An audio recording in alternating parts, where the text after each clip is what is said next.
Hey, welcome back, y'all, to the Zillion podcast where we talk about family, fantasy, and freedom. And today, normally I don't report on drama or anything like that, but there's a lesson here. There's a good lesson here, and I think it's something that we should be focusing on and talking about. Here is a lesson in life when you are advertising a product, right, that you made, that you want to promote, that you want to show out. You want to show it out, right? You want to find your audience. You should, one, already know who your audience is, and then two, before you even reach out to anyone famous, anyone internet famous at least, if you want to reach out to anyone, before you even do that, you should already know what layer, in my opinion, what layer of notoriety, right, that you want your product to be associated with. And I'm going to explain to you even further. If you want to reach out into the stratosphere and have your product be known by everyone, right, you should already know how you're going to advertise, how you're going to push the product, what words you'll use, what words you won't use, what topics you won't touch. You got to be careful. This gentleman was not. He didn't quite have his marketing down. He didn't quite understand where it's going to go, who he's going to go to, who he's going to reach out to. He wanted to go for the anti-woke crowd, right? Basically, most people who are aware of what's happening in the whole woke space and detest that kind of content outright and just want to buy a product that doesn't have that stuff. Basically, most people, if you travel around America, you will know that woke stuff is numbers don't lie. Okay, I'm sorry. I'm gonna just let you know right now. But that's an aside. Going back to the advertising, this gentleman didn't have his advertising down pat. He didn't really know who his product is for, and that's bad. That is a bad thing to do, because if you go out there and you're already advertising your product and you don't really know who your audience is, right, as far as where you want it to go, then you're gonna mess up pretty substantially. And that's what he did. He messed up. You don't go to Ed Greenwood if you're making an anti-woke product. You just don't.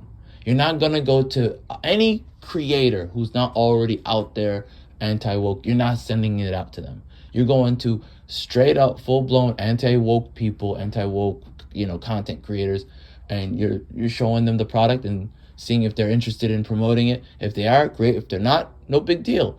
You are on your own. You're going down your own path. You're doing your own thing. Again, you have to know who your audience is and how to reach them before you make the product from jump. You already should know that.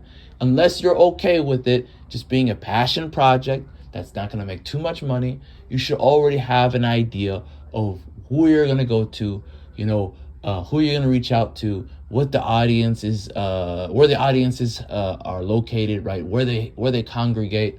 He didn't know who his audience was, generally speaking. Because he didn't know if he wanted to go out there and just explode. I'm sure he had an idea of like getting the most people possible. That's probably the goal.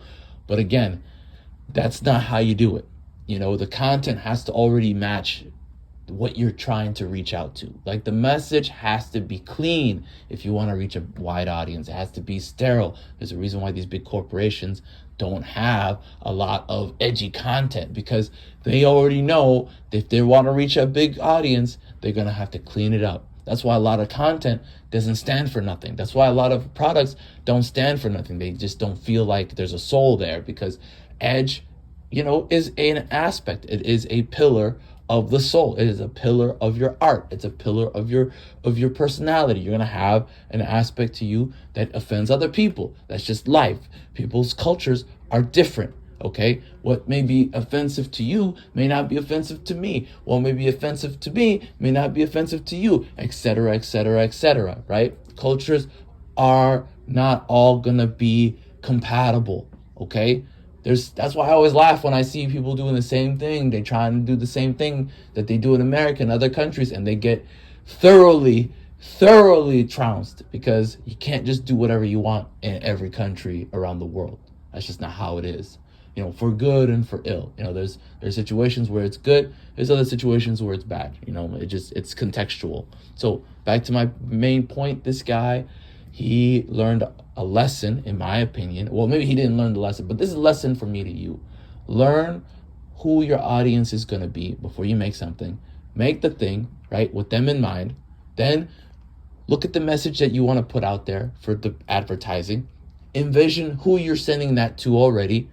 Have it executed, send it to them and let them see what they think.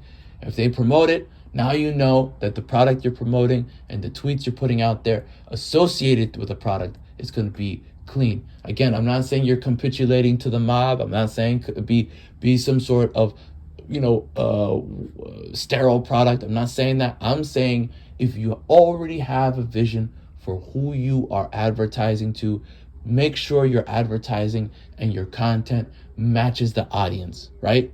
If you are making a product for a wide audience, you better have it be clean, because it's gonna come back to you. It's gonna come back to you. You may be prominent for 5 minutes with some people in the anti-woke space, but again, all that does is just further make it difficult for you to find somebody else in the future who is prominent to promote your stuff, because maybe they think, hey, this guy might rug pull me, because that's kind of what happened.